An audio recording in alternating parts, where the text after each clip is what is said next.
স্বাগত জানাচ্ছি খাতুনগঞ্জ থেকে মতিঝিলে। সাথে আছে আমি শামীম জাহেদি। আজ আন্তর্জাতিক কাস্টমস দিবস। বিশ্বের অন্যান্য স্থানের মতো বাংলাদেশেও পালিত হচ্ছে এই দিনটি। আজ আমরা আলোচনা করব আন্তর্জাতিক কাস্টমস দিবস নিয়ে। এই নিয়ে কথা বলতে আমাদের সাথে স্টুডিওতে রয়েছেন কাস্টমস হাউস আইসিডির কমিশনার এ.কে.এম. নুরুজ্জামান এবং কাস্টমস গোয়েন্দা ও তদন্ত অধিদপ্তরের মহাপরিচালক মইনুল খান। ধন্যবাদ জনাব খান এবং জনাব নুরুজ্জামান, এই অনুষ্ঠানে আসার জন্য আপনার ধন্যবাদ। আমরা আজকে আলোচনা করব আন্তর্জাতিক কাস্টমস দিবস নিয়ে। জনাব খান, প্রথম প্রশ্ন আপনার কাছেই করি আমরা। এই যে আন্তর্জাতিক কাস্টমস দিবস পালিত হচ্ছে, এটা আসলে এর চলন কবে থেকে হয়েছে এবং বাংলাদেশের কবে থেকে চালু হচ্ছে? এটা আসলে ওয়ার্ল্ড কাস্টমস অর্গানাইজেশন নামে একটা সংগঠন আছে, আন্তর্জাতিক সংস্থা। এটি 1952 সালে এটি শুরু হয় এবং 1952 সালের 26শে জানুয়ারিতে এটি আনুষ্ঠানিকভাবে যাত্রা শুরু করে। এই দিবসকে সামনে রেখে কিন্তু world customs organization international customs day সব দেশে পালনের একটা আয়োজন করেছে। বাংলাদেশ যেহেতু ওয়ার্ল্ড কাস্টমস অর্গানাইজেশনের একটা অন্যতম সদস্য, বাংলাদেশেও কিন্তু অন্যান্য দেশের মতোই বরাবরের মতো এইবারও এই ইন্টারন্যাশনাল কাস্টমস ডে পালন করছে। জনাব নুরুজ্জামান, কেন এটা পালন করতে হচ্ছে? এর ফলে আসলে লাভ কি হচ্ছে এই দিবস পালন করে? আচ্ছা, আমরা সকলেই অবগত আছি বিশ্বের 179টি দেশ, আচ্ছা, বাংলাদেশ সহ এই বিশ্ব কাস্টম দিবস আজ পালন করছে। আজকে হচ্ছে 6তম দিবস। আমরা এর আগে 2009 সাল থেকে এই ইন্টারন্যাশনাল কাস্টম ডে পালন করে আসছি। এটা পালনের অনেকগুলো কারণ আছে। আপনি জানেন, এই গ্লোবালাইজেশনের যুগে ট্রেড ফ্যাসিলিটেট করা আমাদের একটা অন্যতম কাজ। রাইট। অনেকে মনে করে যে কাস্টমসের মূল কাজ হচ্ছে রেভিনিউ আদায় করা। আসলে রেভিনিউ আদায় করা এর মূল কাজ নয়। কাস্টমসের অনেক আনুষঙ্গিক কাজ আছে। নানামুখী কর্মসূচি নিয়ে আজ বাংলাদেশ বিশ্বের অন্যান্য দেশের সাথে তাল মিলিয়ে এই কর্মসূচির আয়োজন করেছে। এই কর্মসূচির মাধ্যমে আমরা গ্লোবাল নেটওয়ার্ক এবং সারা বিশ্বের তথ্য প্রযুক্তির উন্নয়ন যেভাবে ঘটেছে তার সাথে খাপ খেয়ে আমাদের কাস্টমসে যে পিছিয়ে নেই, সেটাই আমরা করা আমাদের মূল উদ্দেশ্য। এটার ফলে আমরা বিশ্বের মানের কাস্টমসের সাথে আমরা যোগাযোগ স্থাপন করতে পেরেছি। আর আরেকটা বিষয় আপনি জানেন যে এবারকার কাস্টমসের মূল প্রতিপাদ্য বিষয় হচ্ছে কমিউনিকেশন। এই কমিউনিকেশনটা কি? কমিউনিকেশন হচ্ছে একটা গুরুত্বপূর্ণ বিষয়। এই কমিউনিকেশনের সাথে আছে sharing information for better cooperation, অর্থাৎ কোপারেশনকে বাড়ানোর জন্য এবং কমিউনিকেশনকে স্থায়ীভাবে কার্যকর করার জন্য আমরা এবারকার থিমটা WCO থেকে নির্ধারিত হয়েছে। এটার মাধ্যমে আমরা এবছরে কার্যকর যোগাযোগ স্থাপন করে আমরা বেটার কোপারেশন করতে পারবো এবং আমাদের অন্যান্য বিশ্বের সাথে কাজকর্ম আরও সুবিধাজনক হবে, সহজতর হবে বলে আমি মনে করি। ধন্যবাদ জনাব নুরুজ্জামান। আমি আপনার কাছে ফিরে আসবো। জনাব খান, আপনার কাছে প্রশ্ন। আমরা কাস্টমস যখন এই দিবস পালন করছি, আন্তর্জাতিক দিবস, তখনই যেটা আসে প্রায় যে আমরা চোরাচালানের একটা বিষয় চলে আসে এই কাস্টম দিবসের সাথে পালন করতে করতে।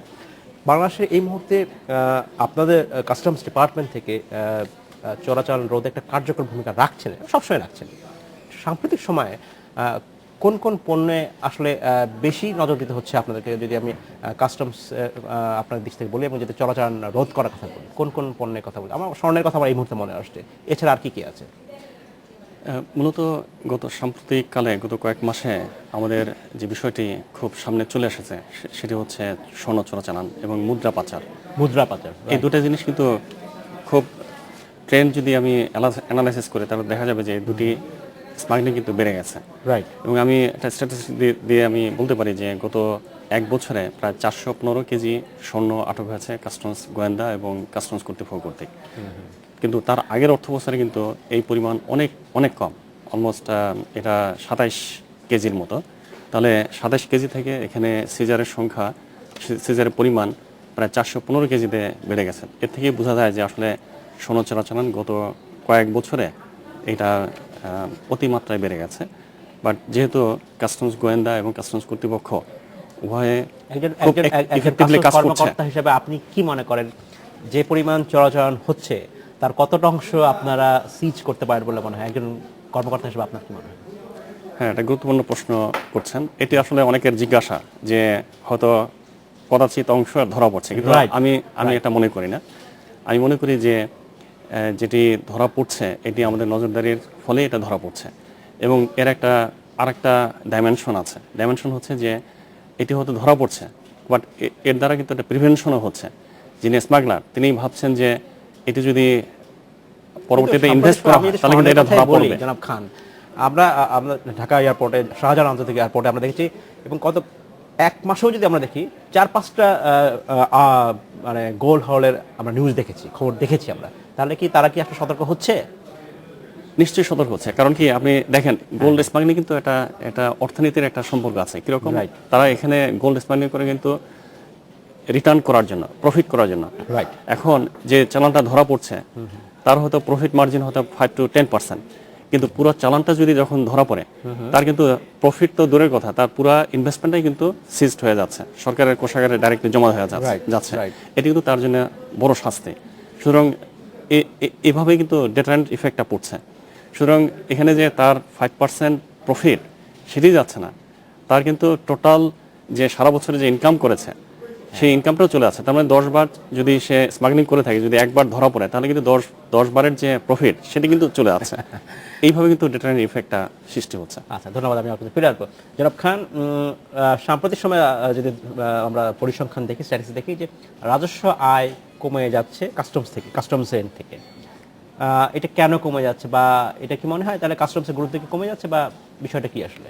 আসলে বিষয়টা হচ্ছে আমাদের অনেকের কাছে এ প্রশ্ন যে কাস্টমসের রেভিনিউ ক্রমান্বয়ে কমে যাচ্ছে। যেমন একটা পরিসংখ্যান দিয়ে যদি আপনাকে বিষয়টা বোঝাতে পারি, যে বিগত 5 বছরে কাস্টমসের যে রেভিনিউ এসছে তার চেয়ে এখন কাস্টম রেভিনিউ কম।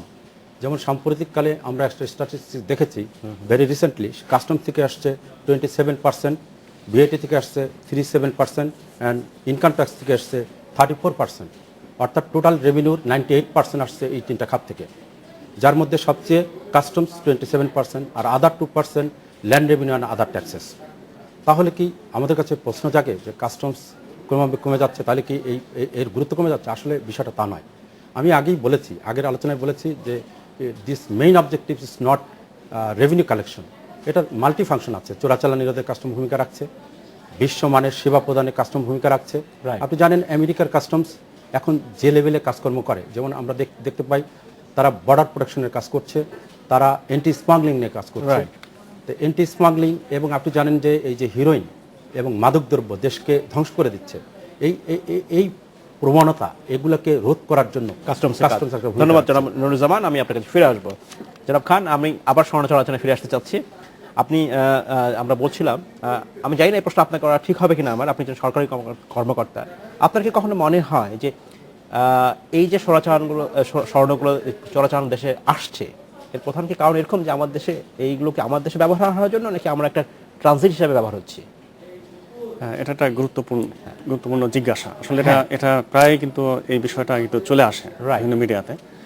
তো এই সাম্প্রতিককালে এটা কি বেড়ে গেছে কেন, এটি কিন্তু একটা অ্যাসেসমেন্টের বিষয়, এটা গবেষণার বিষয়। এমন হতে পারে যে আমাদের ডোমেস্টিক ডিমান্ড অনেক বেশি হচ্ছে, যে বৈধ পদ্ধতিতে আমাদের স্বর্ণ আনা হচ্ছে সেটা আসলে যথেষ্ট নয়, এমনও তো হতে পারে, নাকি আমরা ট্রানজিট হিসেবে ব্যবহৃত হচ্ছে, অন্যতে চলে যাবে? এটি আমরা একটু ট্রেন্ড অ্যানালাইসিস করে দেখেছি, আমরা মার্কেট সার্ভে করে দেখেছি, আমরা এখানে যারা স্বর্ণ ব্যবসায়ের সাথে জড়িত তাদের সাথেও আমরা কথা বলে দেখেছি। আসলে গোল্ড জিনিসটা কি, এটা কিন্তু একটা অ্যাসিড, এটা কখনোই কিন্তু ধ্বংস হয় না। এটি মাটির নিচে পুঁতে রাখলো 10 বছর পর কিন্তু এর গুণাগুণ ঠিক থাকে, এবং এটি যদি পানির নিচেও রাখেন তাহলে কিন্তু 10 বছর পর কিন্তু এর গুণাগুণ ঠিক থাকে। তাহলে আমাদের দেশে যে 10 বছর আগে যে গোলটা ছিল এখনও তো ওই গোলটা আছে, শুধু কি হয়েছে, ট্রান্সফারটা হয়েছে, ওনারশিপটা ট্রান্সফার হয়েছে। আমার দাদার কাছ থেকে, আমার দাদির কাছ থেকে আমার তার বউ পেয়েছে বা তার মেয়ে পেয়েছে।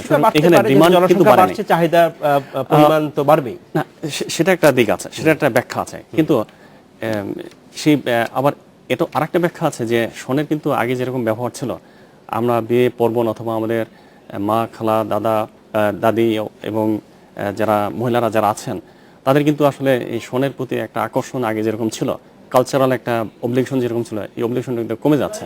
ক্যাপাসিটি মানুষের বেড়েছে, কিন্তু বাট সোনার প্রতি যে ব্যবহারের যে আকর্ষণ সেটা কিন্তু কমে যাচ্ছে। এটা কিন্তু একটা দিক আছে। আপনি যেটা বলতেছিলেন যে ট্রানজিট হিসেবে ব্যবহার হয় কিনা, এটা একটা ব্যাখ্যা আছে যে আমাদের এত সোনা আসছে, টনে যে গোল্ডটা আসছে, এটা কি আসলে আমাদের ডোমেস্টিক মার্কেটের জন্য আসছে? আমি মনে করি যে নিশ্চয়ই না। এটার সাথে একটা ইন্ডিয়ান একটা মার্কেটের একটা সম্পর্ক আছে বলে আমাদের ধারণা। এরকম যে গত বাজেটে, এপ্রিল মাসে ইন্ডিয়াতে বাজেট হয়, সেই বাজেটের পর থেকে ইন্ডিয়ার মার্কেটে গোল্ডের উপর ট্যাক্সের পরিমাণ অনেক বেড়ে গেছে। প্রথমে এটা ছিল 3.5%, পরবর্তীতে এটা বাড়িয়ে 5% করা হয়, এরপরে করা হয় 10%। তার মানে সেখানে সোনা ইম্পোর্টটাকে ডিসকারেজ করা হয়। যেহেতু সেখানে বৈধভাবে ইম্পোর্টটা হচ্ছে না, তাহলে বাংলাদেশটাকে আসলে ট্রানজিট হিসেবে ব্যবহার হচ্ছে। আর সোনার মার্কেট ইন্ডিয়াতে ব্যাপক, ব্যাপক, অনেক প্রায় বড় প্রতি market বছর সেখানে। প্রায় 1000 টন সেখানে ব্যবহার হয়। তো সুতরাং সেখানে ডোমেস্টিক নিডস ব্যবহার করার জন্য আসলে ইন্ডিয়াতে বৈধভাবে ঢুকছে না, এবং আশেপাশে যেসব দেশ আছে সেসব দেশগুলোকে ট্রানজিট হিসেবে ব্যবহার করছে। এটি আমার ব্যক্তিগত ধন্যবাদ জনাব খান। আমাদের সময় হয়েছে বিরতিতে যাওয়ার, ফিরে এসে আমরা আবার কথা বলবো। সময় হলো একটি বিরতিতে যাওয়ার, ফিরছি শীঘ্রই, সাথেই থাকবে।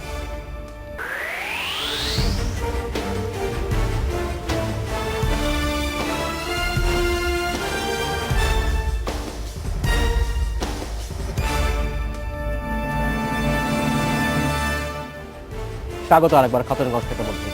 আজ আমরা কথা বলছি আন্তর্জাতিক কাস্টমস দিবস নিয়ে। এই নিয়ে কথা বলতে আমার সাথে স্টুডিওতে রয়েছেন কাস্টমস হাউস আইসিডির কমিশনার এ.কে.এম. নুরুজ্জামান এবং কাস্টমস গোয়েন্দা ও তদন্ত অধিদপ্তরের মহাপরিচালক মইনুল খান। জনাব নুরুজ্জামান এবং জনাব মইনুল খান, আপনাদেরকে স্বাগত জানাচ্ছি অনুষ্ঠানে আরেকবার। জনাব নুরুজ্জামান, এবার প্রশ্ন আপনার কাছে। কাস্টমস দিবসের সাথে আমরা যখন পালন করছি সেই সময় বড় একটা প্রশ্ন আসে, কাস্টমস অনেক ফাঁকি হয়, অনেকেই কাস্টমস ফাঁকি দিয়ে থাকেন। আপনি একটু আমাদের বলবেন যে কাস্টমস ফাঁকিটা আসলে কীভাবে হয়? আসলে বিষয়টা হলো, কাস্টমস কমিশনার আমার কলিগ একটু আগে আলোকপাত করেছেন চোরাচালান গোল্ডের বিষয়টি নিয়ে। আসলে এই বিষয়টা আরেকটু ব্যাপক।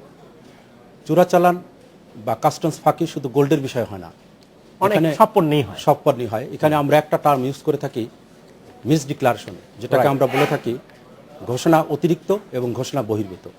ঘোষণা অতিরিক্ত জিনিসটা হচ্ছে একটা পণ্য ঘোষণা দেওয়া হয়েছে, যেমন ধরেন একটা কনসাইনমেন্টে অনেকগুলো কাপ পিরিজ এসেছে, কাপ পিরিজ এসছে, তো সেইটা হলো ঘোষণা দেওয়া আছে। সেখানে ঘোষণা দেওয়া হচ্ছে 1000 পিস, এসছে 3000 পিস, এটা ঘোষণার অতিরিক্ত। Right. আর ঘোষণার বহির্ভূত হলো 3টা আইটেমকে মেনশন করা হয়েছে, যেমন রেডিমেড গার্মেন্টস, টেলিভিশন এবং ল্যাপটপ। সেখানে আমরা দেখলাম 5 টাইপস অফ পণ্য আছে, অর্থাৎ অতিরিক্ত বল পেন, আর একটা হলো গোল্ড, যেটা ঘোষণার মধ্যে নেই। তো এই দুটোই হচ্ছে মিস ডিক্লারেশন, ঘোষণা বহির্ভূত বা ঘোষণা অতিরিক্ত। রাইট। তো ঘোষণার বহির্ভূত পণ্য আসুক আর ঘোষণার অতিরিক্ত পণ্য আসুক, এটার একটা প্রবণতা থাকে ইম্পোর্টারদের বা যারা ট্যাক্স ফাঁকি দেয়, ট্যাক্স ইভেটরদের, যে তারা এটা শুল্ক ফাঁকি দিয়ে নিয়ে যাবে। তা আমাদের যে কার্যক্রমগুলো বলবৎ আছে, সেখানে আমরা পণ্য কিন্তু বিনা চ্যালেঞ্জে ছেড়ে দেয় না। যখন কখন আপনাদের চোখ এড়িয়ে চলে যায়? আসলে বিষয়টা হচ্ছে এরকম কখন, কতবার হয়, কেমন হয়? এটা আমি আপনাকে একটা এক্সাম্পল দিলে বুঝবেন। যখন বিল অফ এন্ট্রি সাবমিট করে পণ্য খালাসের জন্য, তখন আমরা কিন্তু প্রত্যেকটা পণ্যই র্যান্ডম বেসিসে পরীক্ষা করি। কনসাইনমেন্ট যেমন 100 কনসাইনমেন্ট আসছে, আমরা 20% কনসাইনমেন্ট Random basis এ করেন। আবার 20% কনসাইনমেন্টের মধ্যে কোনো কনসাইনমেন্ট আমরা 100% পরীক্ষা করি। সুতরাং কেউ যদি ঝুঁকি নেয়, ওই যে আমার বন্ধু যেটা বললেন, যে কেউ যদি 10 বার সোনা চোরাচালান করে, যদি একবার ধরা পড়ে যায়, তাহলে কিন্তু তার এই 10 বারের লাভটা চলে যায়।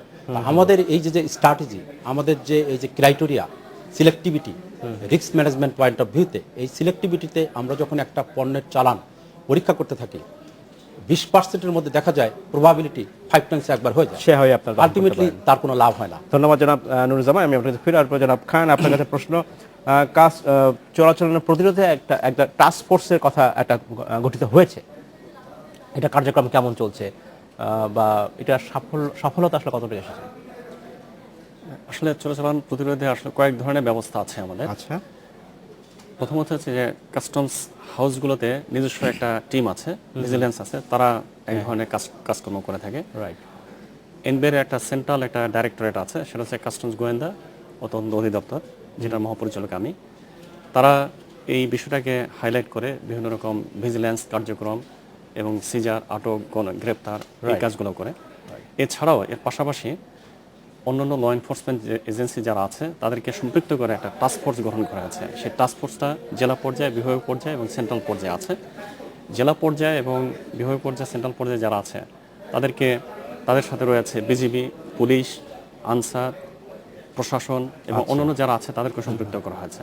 এবং তারা বিভিন্ন রকম অপারেশনে সম্পৃক্ত হয়। মাসে মিনিমাম দুটা করে অপারেশনের সাথে সম্পৃক্ত হয়। তবে এখন যেহেতু প্রেক্ষাপট চেঞ্জ হয়েছে, নতুন নতুন আইটেম আসলে যুক্ত হয়েছে এই স্মাগলিংয়ের ক্ষেত্রে, সংজ্ঞা চেঞ্জ হয়েছে। তো সুতরাং সাম্প্রতিককালে জাতীয় রাজস্ব বোর্ড একটা এই সেন্ট্রাল টাস্ক ফোর্স, বিভাগ টাস্ক ফোর্স এবং জেলা পর্যায়ের টাস্ক ফোর্সটা এটা রিভিউ করার জন্য একটা কমিটি গ্রহণ করেছে। সেটি যুগোপযোগী করলে দেন আরো এফেক্টিভলি এটা অপারেশনটা আরো বাড়বে। ধন্যবাদ জনাব খান। জনাব নুরুজ্জামান, আপনার কাছে প্রশ্ন, আজ আপনারা যে বা আমরা যে কাস্টমস আন্তর্জাতিক কাস্টম দিবস পালন করছি, এই বাংলাদেশ প্রেক্ষাপটে আপনারা কতটা আশা করছেন যে যারা কাস্টমস অফিসিয়াল রয়েছেন তাদের মধ্যে কতটা প্রণোদনা হিসেবে কাজ করবে এই আজকের দিন? খুবই সংক্ষেপে আমাদের সময়। এটা আসলে খুবই ভালো একটা প্রশ্ন। এটা বিষয়টা হচ্ছে, আপনারা জানেন আমাদের বাংলাদেশে বেশ কয়েকটি কাস্টম হাউস আছে, যেমন Dhaka custom house ICT Kamalapur, Panga custom house এবং বন কমিশনারেট। ঢাকার এই 4টি দপ্তর একত্রে করে একটা অনুষ্ঠানের আয়োজন করেছে অফিসার্স ক্লাবে, যেটা কিছুক্ষণ আগে শেষ হলো। সেখানে আমরা এই কাস্টমসের মূল ফাংশন, কাস্টমস কি কাজ করে, বিশ্ব মানের সাথে আমরা কিভাবে কমিউনিকেশন যোগাযোগ স্থাপন করছি এবং ভাবের আদান প্রদান করছি। এছাড়া বৃহত্তর custom house, Chittagong custom house, Benapole custom house, Mongla custom house, তারাও ইন্ডিভিজুয়াল অনুষ্ঠান করছে। আমরা মনে করি আমরা শতভাগ সার্থক। ধন্যবাদ জনাব নুরুজ্জামান। জনাব খান, আমাদের হাতে সময় কম, খুবই অল্প সময় আপনি বলবেন যে আজকের যে দিবস আপনারা পালন করেন এটা কতটা সফল হবে বলে আপনি আশা করছেন? খুবই সংক্ষেপে আপনার আশাবাদ কি আছে? নিশ্চয়ই এটা আমি আশাবাদী। আমার বন্ধু যেটা বলেছেন এর আগে, যে আমাদের প্রতিপাদ্য বিষয় হচ্ছে sharing information for better cooperation. তার মানে হচ্ছে যে আমরা আমাদের যে স্টেক হোল্ডার আছে তাদের সাথে আমাদের নিবিড় যোগাযোগ স্থাপন হচ্ছে, নাম্বার 1। নাম্বার 2 হচ্ছে যে আসলে smuggler they talk to each other, তারা SMS করে কথা বলে অ্যাক্রস দ্য কান্ট্রি, কিন্তু আমরা কিন্তু কথা কম বলি, আমাদের কিন্তু কমিউনিকেশন মাধ্যম যেটা সেটা খুবই দুর্বল। তো আজকের এই দিবসে আমরা যে স্টেক হোল্ডারদের নিয়ে মিটিং করেছি, ইন্টারাকশন করেছি, এর ফলে তাদের সাথে আমাদের একটা পারস্পরিক সৌহার্দ্যপূর্ণ সম্পর্ক সেটা বৃদ্ধি পাবে এবং তাদের সাথে আমাদের যোগাযোগ বাড়বে, তথ্যের আদান প্রদান বাড়বে এবং ভালো যারা ইম্পোর্টার তাদেরকে আমরা এনকারেজ করতে হবে। ধন্যবাদ জনাব খান, ধন্যবাদ জনাব নুরুজ্জামান। এই অনুষ্ঠানে আসার জন্য আপনার ধন্যবাদ। সময় স্বল্প, আজকে আমাদের এখানে শেষ করতে হচ্ছে, তবে ভবিষ্যতে আপনার সাথে আমাদের আবারও দেখা হবে। ধন্যবাদ আপনাকে। এই ছিল আজকের মতো খাতুনগঞ্জ থেকে মধ্যে ছিল, আমাদের সাথেই থাকবেন, দেখা হবে আমাদের।